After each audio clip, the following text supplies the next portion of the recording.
I'm Nia Brooks, 52 years old, and 28 years ago, I experienced the exact thing my father used to tell me about. A teacher looked me straight in the eye and told me I'd never amount to anything because people like me just weren't cut out for academic success. But what happened next taught me something even more important about how systemic racism works and how we can fight back against it.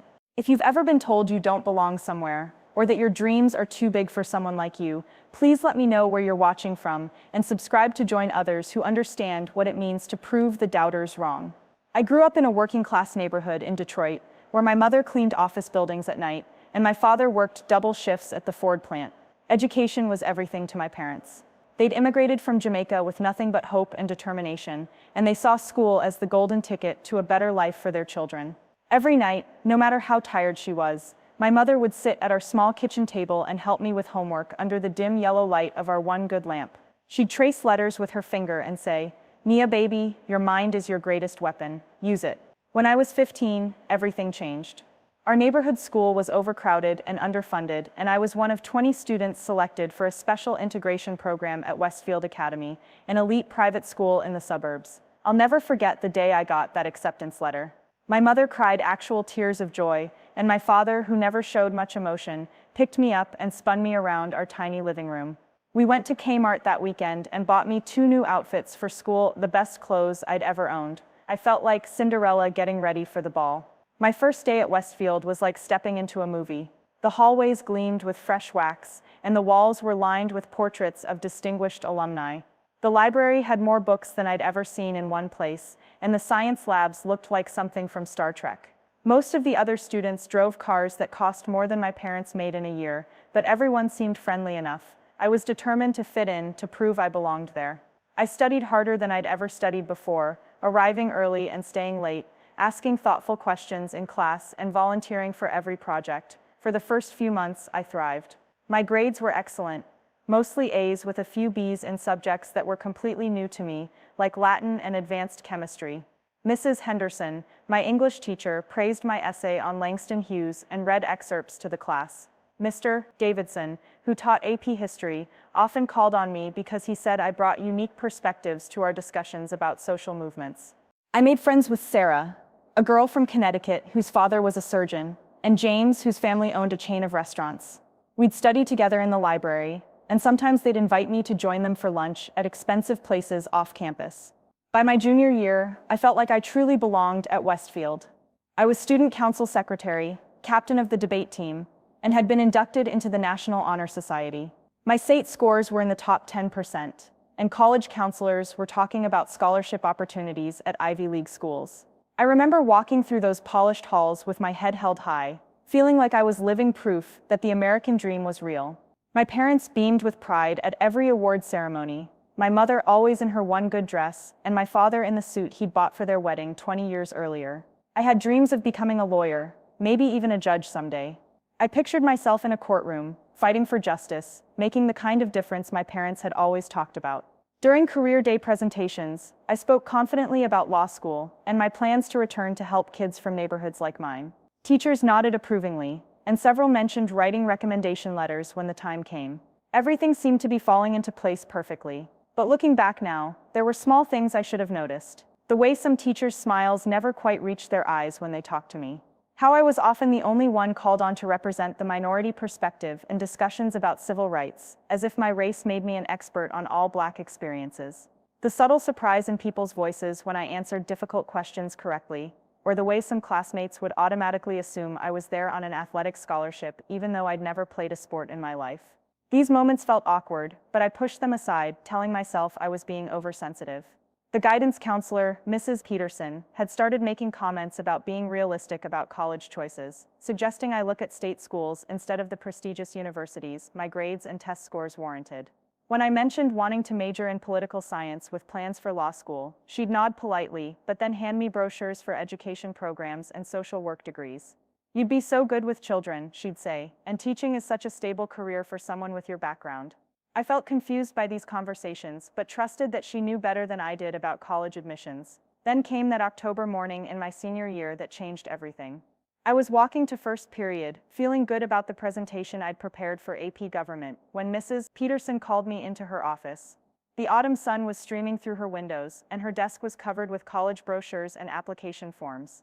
She gestured for me to sit down in the chair across from her, the same chair where we'd had so many conversations about my future. "Nia," she said, not meeting my eyes, "I think we need to have a serious conversation about your college plans." I had spent 17 years learning to navigate predominantly white spaces, watching my parents code switch between the English they spoke at home and the more formal version they used when talking to my teachers or dealing with institutions. My mother had taught me to always be twice as good, to smile even when I felt angry, to never give anyone a reason to call me aggressive or difficult. She'd shown me how to straighten my hair for school pictures and job interviews, how to modulate my voice to sound less urban, how to dress conservatively so no one could question my respectability. My relationship with Westfield Academy was complex and deeply personal. I had invested 3.5 years of my life into becoming the perfect student, the ideal representative of what integration could achieve. I'd given up weekends to attend school functions where I was often the only black face in group photos. I'd smiled through microaggressions and casual racism, telling myself it was the price of admission to better opportunities. I'd even started straightening my hair more frequently and shopping at the same expensive stores as my classmates, spending money my family couldn't afford because I wanted to fit in so badly. The relationships I'd built felt genuine to me. Sarah and I had spent countless hours studying together, sharing dreams about college and careers. She'd confided in me about her parents' divorce and her struggles with anxiety. James had invited me to his family's country club for his birthday party, and I'd felt honored to be included in such an exclusive space. My teachers had seemed invested in my success, writing glowing comments on my papers and encouraging me to take advanced courses. I truly believed I had earned their respect through hard work and academic excellence. Success at Westfield meant more than just good grades to me. It represented hope for my entire family's future. My younger brother Marcus was watching everything I did, planning to follow in my footsteps. My parents had sacrificed so much to support my education, working extra shifts to pay for school supplies and transportation. When I walked across that stage at graduation, I wouldn't just be achieving my own dreams. I'd be validating every sacrifice my family had made and proving that Black kids could succeed in elite academic environments. But that morning in Mrs. Peterson's office, everything I thought I knew about my place at Westfield was about to crumble. She shuffled through papers on her desk for what felt like an eternity before finally looking up at me. Her expression was different than usual. There was something almost pitying in her eyes that made my stomach clench with anxiety. "Nia, you're a bright girl," she began, and I immediately knew that whatever came next would not be good news. In my experience, conversations that started with compliments were usually followed by devastating but I think you need to be more realistic about your college applications. Schools like Harvard and Yale, well, they're very competitive, and students from schools like yours, she didn't finish the sentence, but she didn't need to. Students like me, from neighborhoods like mine, with parents like mine, Black students, the words hit me like a physical blow. I felt my chest tighten and my hands begin to shake slightly. "But my grades are excellent," I managed to say, my voice smaller than I intended. "My SAT scores are in the 95th percentile. I've been involved in everything, and my teachers said they'd write strong recommendation letters." Mrs. Peterson nodded impatiently. Yes, your academic performance has been adequate. But these top-tier schools are looking for more than just grades. They want students who will really fit into their culture, who have the right background and preparation for that level of academic rigor. I think you'd be much happier at a school that's more appropriate for someone with your circumstances." The room started to feel too small, too hot. I could hear my heartbeat in my ears as the meaning of her words sank in. She wasn't talking about my grades, or my extracurricular activities, or my potential. She was talking about my race, my family's income, my worthiness to exist in spaces that weren't meant for people like me. "What do you mean by appropriate?" I asked, though part of me didn't want to hear the answer. She leaned back in her chair, and for just a moment, her carefully maintained professional mask slipped. "Look, Nia, you're a nice girl, and you've done well here. But let's be honest, you're probably going to end up back in your neighborhood anyway. Why not choose a career path that makes sense for your situation? Teaching, social work, maybe nursing if you really want to aim high. These are solid, respectable careers that would allow you to help your community." I sat there stunned, unable to process what I was hearing. This woman who had been my guidance counselor for 3 years, who had watched me excel academically and grow into a confident young woman, was essentially telling me that my dreams were too big for someone like me. that I should be grateful for the opportunity to serve others, but shouldn't aspire to leadership or prestige myself. But Mrs. Peterson, I said, my voice stronger now as anger began to override shock. I want to be a lawyer. I want to go to law school and fight for justice. I've worked so hard for this, and my grades show that I can handle the academic rigor. She smiled then, but it wasn't a kind smile. It was the smile adults give children who are being naive about how the world really works. Nia, you need to understand something. Intelligence isn't everything. These schools, these careers, they're about connections, about fitting into a certain culture. People like you might be able to get in, but you'll never really belong. You'll always be struggling to keep up, always feeling out of place. Wouldn't you rather go somewhere you'll be comfortable and successful? The phrase "people like you" echoed in my mind as I left her office that day. For the first time in my life, I truly understood what my parents had been trying to prepare me for all those years. All the conversations about working twice as hard, about being careful how I spoke and dressed and carried myself. They hadn't just been general advice about success. They had been survival instructions for navigating a world that would always see my skin color before my accomplishments. That night, I called my Aunt Jennifer, my mother's sister, who had become a nurse and always encouraged my academic ambitions. Through tears, I recounted the entire conversation with Mrs. Peterson. Aunt Jennifer listened quietly, occasionally making small sounds of sympathy or anger. When I finished, there was a long pause before she spoke. "Baby girl," she said finally, "what that woman told you says everything about her and nothing about you. She's trying to keep you in a box because seeing you succeed threatens her worldview. But here's what you need to understand. You don't need her permission to chase your dreams." Over the next few weeks, I found myself paying attention to things I'd previously ignored or rationalized away. I noticed how teachers' faces would light up when white students shared ambitious career goals, but how they'd nod politely but skeptically when I talked about law school. I observed how guidance counselors steered other high-achieving Black students toward practical careers while encouraging white classmates with similar grades to reach for the stars. I started documenting these interactions in a journal, writing down exact quotes and noting patterns. The more I paid attention, the clearer it became that what happened in Mrs. Peterson's office wasn't an isolated incident. It was part of a systematic effort to limit my aspirations and keep me in my place. 3 months later, I would experience something that crystallized everything I was beginning to understand about institutional racism. It was a moment that would change not just my own trajectory, but eventually the lives of hundreds of students who would come after me. But first, I had to learn to recognize the difference between genuine allies and people who simply wanted to feel good about themselves.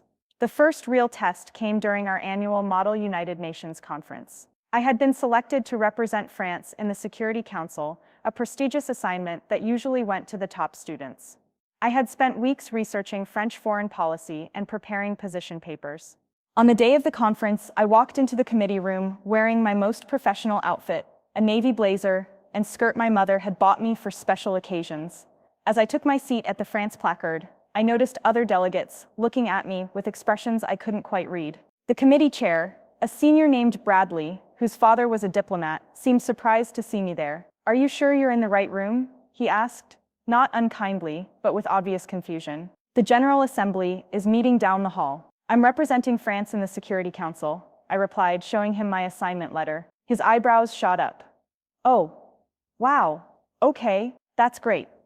But his tone suggested it was anything but great. As the session began, I noticed something disturbing. Despite my thorough preparation and well-researched position papers, other delegates consistently interrupted me or talked over me when I tried to speak. When I raised points about humanitarian intervention or economic sanctions, they were dismissed or ignored. But when Bradley or the student representing the United Kingdom made similar points minutes later, they were taken seriously and built upon by other delegates. During a break, I overheard 2 delegates talking by the water fountain. "I don't know why they put her on the Security Council," one said. "She's probably just here to fill a quota. This is supposed to be our most competitive committee." The other nodded in agreement. "My dad says that's what's happening at all the good schools now. They have to let in a certain number of minorities, even if they're not really qualified." I stood frozen behind a pillar, listening to them casually discuss my worthiness, as if I were a charity case rather than a student who had earned my place through academic merit. The worst part was that these were students I had considered friends, people I had worked with on group projects and shared lunches with for 3 years. That evening, I called Sarah to talk about what had happened. I trusted her, we had been close friends, and she had always seemed supportive of my ambitions. I thought she would be as outraged as I was about the way I'd been treated. "Oh, Nia," she said, and I could hear the discomfort in her voice. "I'm sure they didn't mean anything by it. You know how competitive Model UN gets. Everyone's just trying to win. Maybe you're reading too much into it?" "Sarah," I said carefully. "They literally said I was only there to fill a quota." There was a pause.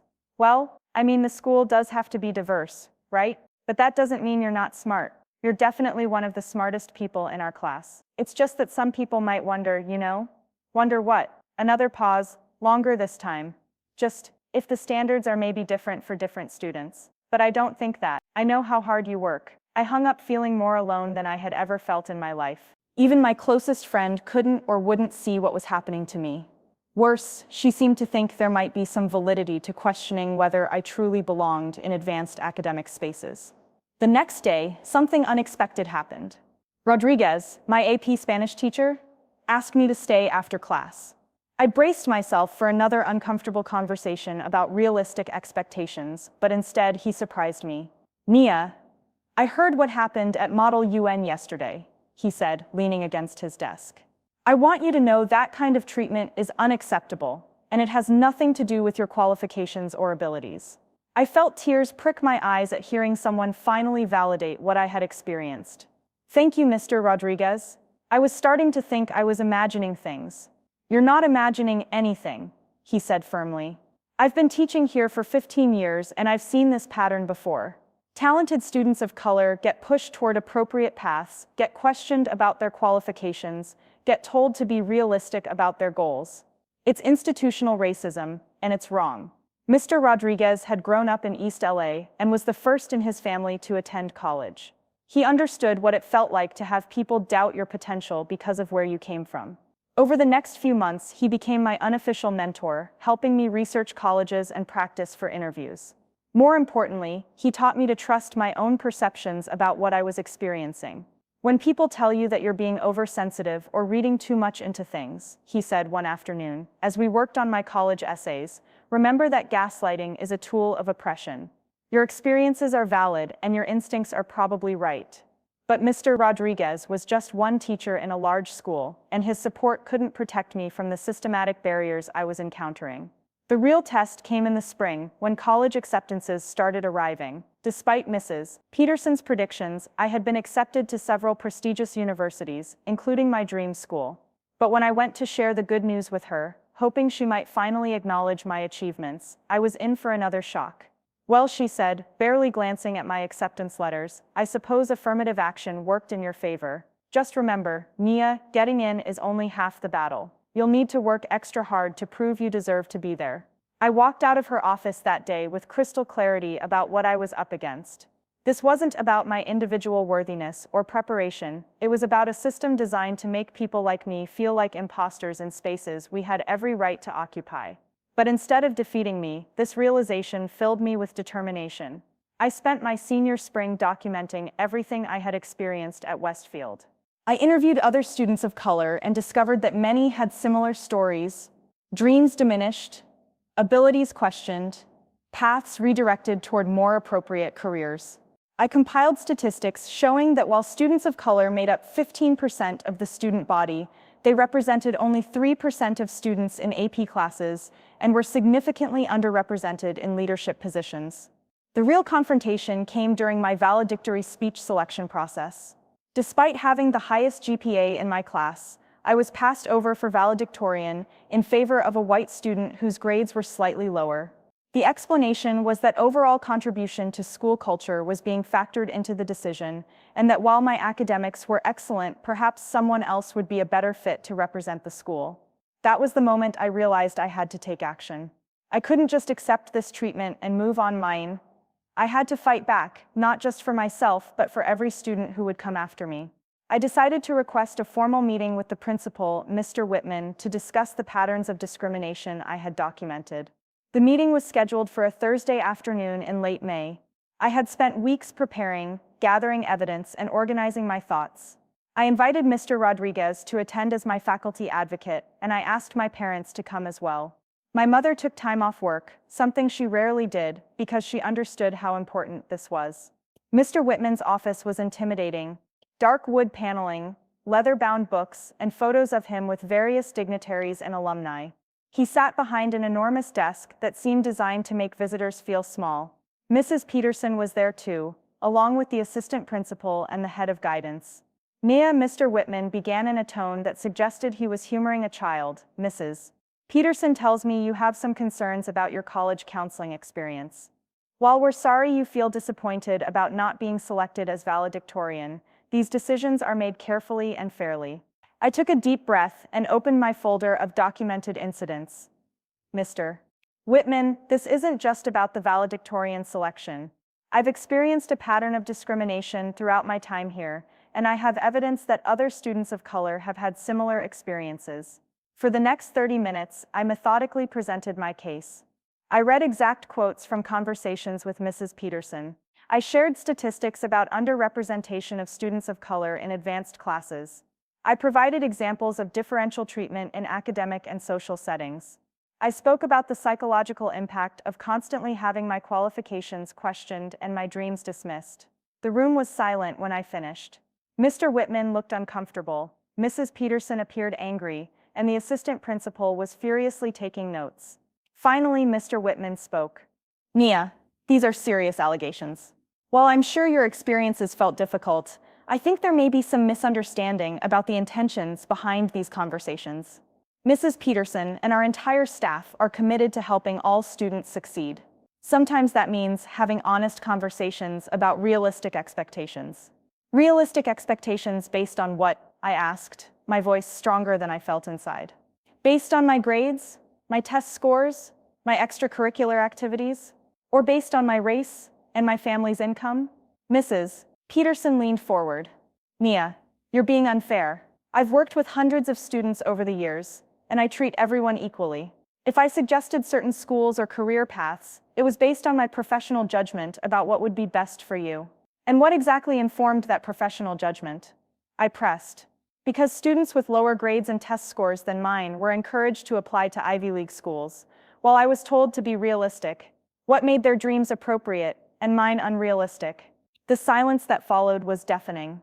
My mother, who had been quiet throughout the meeting, finally spoke up. Mr. Whitman, my daughter has worked harder than any child should have to work to prove herself worthy of the education she's receiving here.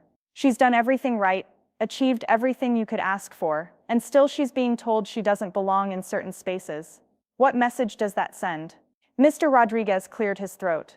If I may, he said, I've been teaching here for 15 years, and I've observed these same patterns Nia is describing. Talented students of color are consistently steered away from ambitious goals and towards services careers. This isn't about individual conversations or misunderstandings. It's about institutional bias that needs to be addressed. The meeting ended with promises to look into my concerns and review our counseling practices. I left feeling frustrated but not defeated. I knew that real change would require more than one meeting, more than one voice. But I had planted a seed, and I was determined to nurture it into something bigger. 3 weeks later, I graduated from Westfield Academy with highest honors. As I walked across the stage to receive my diploma, I felt a complex mix of pride and sadness. I was proud of what I had accomplished despite the obstacles, but sad about what the experience had cost me emotionally and psychologically. I was leaving this place changed with a deep understanding of how racism operates in supposedly progressive institutions. But I was also leaving with a purpose. As I shook Mr. Whitman's hand and accepted my diploma, I made a silent promise to myself and to every student who had been told their dreams were too big. Someday I would return to spaces like this one, but next time I would be in a position to change them from within. That fall, I started college at my dream school with a full scholarship and a determination to never let anyone make me feel like I didn't belong. I majored in education policy and law, knowing that I wanted to understand how systems could be changed to serve all students better. Every time I felt overwhelmed or out of place, I remembered Mrs. Peterson's words about how I'd never amount to anything, and I used that memory as fuel to keep pushing forward. College was challenging in ways I hadn't expected. The academic work was rigorous but manageable. I had been well prepared by Westfield's demanding curriculum. The social and cultural challenges were harder to navigate. I was often one of only a few Black students in my classes, and I frequently found myself serving as the spokesperson for all Black perspectives, just as I had in high school. But college also introduced me to professors and mentors who saw my potential and nurtured it without qualification. Dr. Angela Washington, a Black professor in the education department, became my thesis advisor and helped me research the impact of counselor bias on student outcomes. Under her guidance, I learned to channel my experiences into rigorous academic inquiry. My senior thesis examined how guidance counselors' unconscious biases affected college recommendations for students of color. I surveyed graduates from 10 different high schools and found patterns strikingly similar to what I had experienced at Westfield. Students of color with identical qualifications to white students were significantly more likely to be steered toward community colleges and practical career paths. The research was emotionally difficult, but academically rewarding. It earned me summa cum laude honors and admission to graduate school with full funding. More importantly, it gave me the tools to understand and articulate what I had lived through. I wasn't just another student with hurt feelings. I was a researcher with data proving that institutional bias was real and measurable. After completing my master's degree in education policy, I taught high school for 3 years in an urban district. I loved working with students who reminded me of myself, brilliant kids from working-class families who needed someone to believe in their potential. But I also saw how the same limiting beliefs I had encountered at Westfield were operating in schools with predominantly Black and Latino student populations. I watched counselors automatically assume that college wasn't an option for students whose grades and test scores clearly indicated otherwise. I saw teachers who had given up on challenging their students because they believed these kids couldn't handle rigorous coursework. I witnessed the soft bigotry of low expectations destroying dreams before they could fully form. It was during those teaching years that I decided to pursue my doctorate in educational leadership. I wanted to understand how to create systemic change, how to build institutions that truly served all students regardless of their background.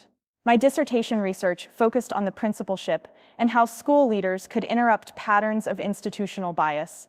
The irony wasn't lost on me that I was studying to become the very type of educational leader who had failed me so profoundly. But I saw that as an opportunity rather than a contradiction. I could be the principal I had needed when I was 17 years old, someone who saw potential instead of limitations, who challenged students to dream big instead of being realistic.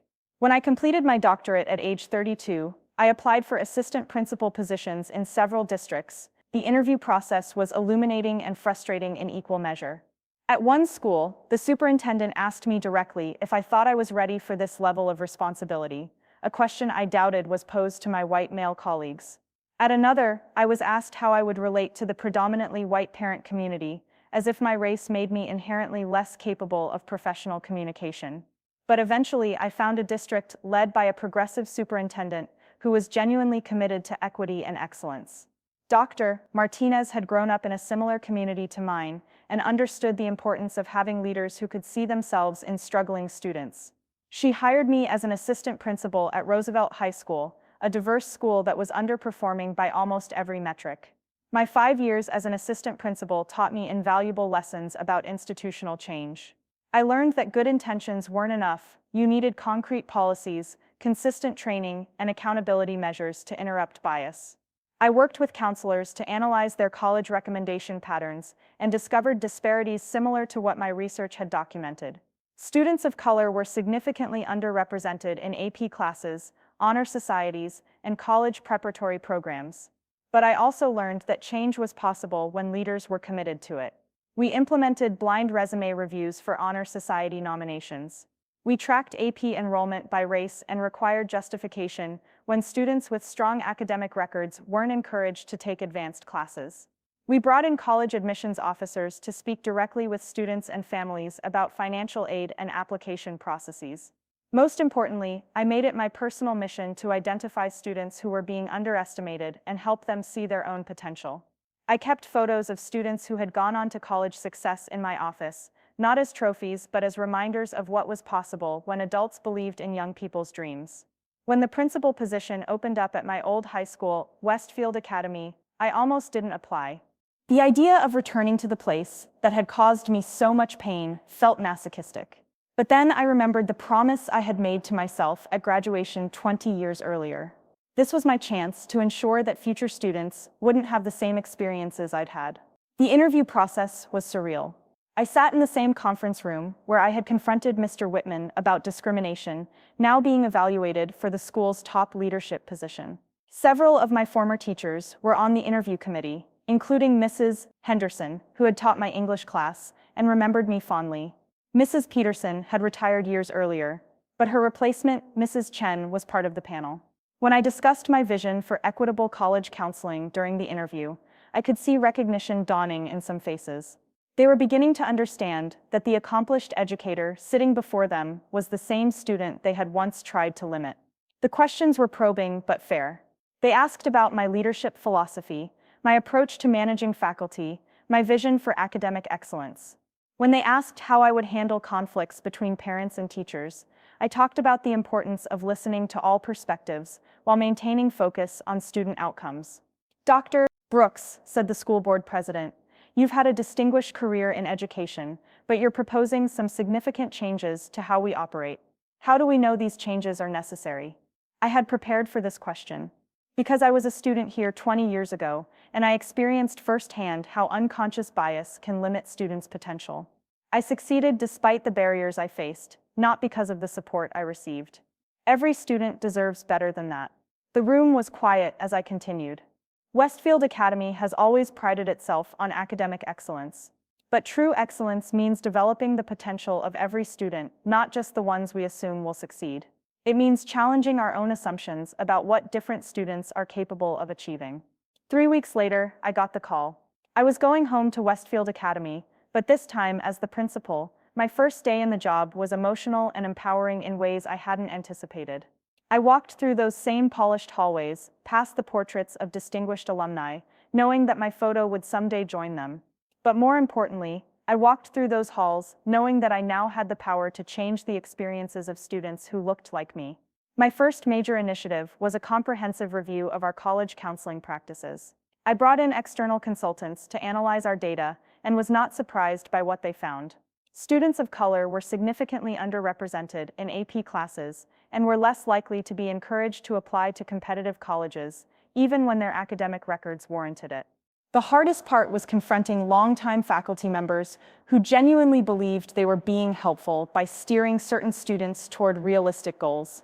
These were good people who had never examined how their own unconscious biases affected their interactions with students. Change required patience, training, and constant vigilance. I instituted new policies requiring documentation of any advice that discouraged students from pursuing challenging academic paths. I brought in successful alumni of color to speak with current students about their college and career experiences. I partnered with local universities to create pipeline programs that exposed our students to college campuses and opportunities. But the most meaningful change was cultural. I made it clear that every adult in the building was responsible for nurturing student potential, not limiting it. We stopped talking about students needing to be realistic and started talking about how we could help them achieve their goals. We shifted from asking, "Are you sure you can handle this?" to asking, "What support do you need to succeed?" The results spoke for themselves. Within 3 years, we had doubled the number of students of color enrolled in AP classes. College application rates to four-year universities increased by 40% among underrepresented students. Most importantly, students began to dream bigger and advocate for themselves more effectively. But the moment that made everything worthwhile came during my 3rd year as principal. A young Black woman named Destiny came to my office, frustrated because her counselor had suggested she consider community college instead of the four-year universities she was interested in. Her grades were excellent, her test scores strong, but she was being told to be practical about her goals. As I listened to her story, I heard echoes of my own experience from decades earlier. But this time, I was in a position to change the outcome. I called the counselor into my office and had a direct conversation about unconscious bias and the importance of encouraging all students to reach for their goals. I worked with Destiny to develop a comprehensive college application strategy. I connected her with alumni mentors and scholarship opportunities. 6 months later, Destiny was accepted to her dream school with a full scholarship. As she hugged me at graduation, tears streaming down both our faces, she whispered, "Thank you for believing in me when others didn't." In that moment, I understood that my journey had come full circle. The pain I had experienced as a 17-year-old had been transformed into purpose. The limitations others had tried to place on me had become the foundation for eliminating those same limitations for future students. Today, 28 years after Mrs. Peterson told me I'd never amount to anything, I wake up every morning as the principal of one of the most prestigious schools in the state. But more importantly, I wake up knowing that every student who walks through our doors will be encouraged to reach for their highest potential, regardless of their background or the assumptions others might make about them. The work isn't finished. Institutional bias doesn't disappear overnight, and creating truly equitable educational environments requires constant vigilance and commitment. But I've learned that change is possible when people in positions of power are willing to examine their own assumptions and take concrete action to interrupt unfair patterns. Looking back on my journey, I realized that Mrs. Peterson was right about one thing. I would never amount to what she expected. I amounted to so much more. I became the leader she couldn't envision, the educator she never imagined, the changemaker she didn't think possible. And every day, I work to ensure that no student will ever have to prove their worth the way I did. The biggest lesson I've learned is that our potential isn't limited by other people's imagination or bias. When someone tells you that your dreams are too big, that you don't belong in certain spaces, that you should be realistic about your goals, they're telling you more about their own limitations than yours. The key is learning to trust your own voice, to seek out mentors who see your potential, and to use your experiences to create change for others. For young people of color who might be watching this, I want you to know that your dreams are valid. When teachers, counselors, or other adults try to steer you away from challenging courses or ambitious goals, ask them to explain their reasoning. Demand evidence for their recommendations. If you're being treated differently than your peers, document it and find allies who will advocate with you. Remember that intelligence comes in many forms, and academic success is about effort and opportunity, not inherent ability. If someone suggests that you're not college material, or that certain careers aren't for people like you, recognize that as their bias, not your limitation. Seek out mentors who look like you and who have achieved the things you want to achieve.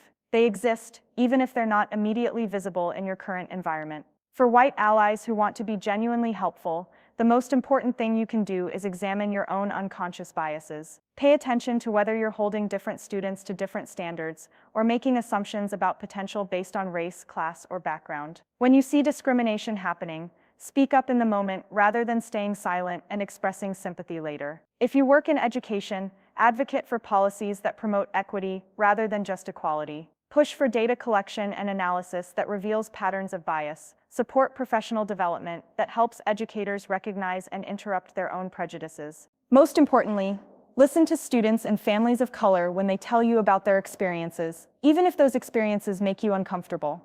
For my fellow educators and administrators, I challenge you to look honestly at your institution's outcomes by race and class. If you see disparities, don't explain them away with talk about cultural factors or family values. Dig deeper to understand how your own practices and policies might be contributing to unequal outcomes. Be willing to make changes, even when those changes feel uncomfortable or inconvenient. Remember that every student who walks through your doors deserves to have their potential recognized and nurtured. Your job isn't to predict who will succeed based on demographics or background. Your job is to provide the support and challenges that help all students reach their highest potential. The work of creating truly equitable educational institutions requires all of us to be honest about how bias operates and committed to doing better. It means being willing to examine our own assumptions, listen to uncomfortable truths, and take concrete action to ensure that every student's dreams are taken seriously. Change is possible, but it requires courage, persistence, and a willingness to challenge systems that have operated unfairly for too long. Every time we interrupt bias, every time we advocate for a student who's being underestimated, every time we refuse to accept that's just how things are, we're creating space for the next generation to dream bigger and achieve more. Today, as I walk through the halls of Westfield Academy as its principal, I carry with me the memory of that 17-year-old girl who was told she'd never amount to anything. She deserved better than she received, but her experiences weren't wasted. They became the foundation for ensuring that future students would have the support and encouragement that every young person deserves. My journey from student to principal isn't just a personal success story. It's proof that we can transform our pain into purpose, our struggles into strength, and our experiences into the tools for creating change. When someone tries to limit your potential, remember that their vision of what's possible for you doesn't define what's actually possible. Your dreams are worth fighting for, and your success becomes the foundation for others to build upon. The work continues, but so does the hope. Every student who walks through our doors now knows that their potential is unlimited, their dreams are valid, and their success is not just possible but expected. That's the legacy I want to leave. Not just as the student who proved the doubters wrong, but as the educator who made sure future students never had to face those doubts in the first place.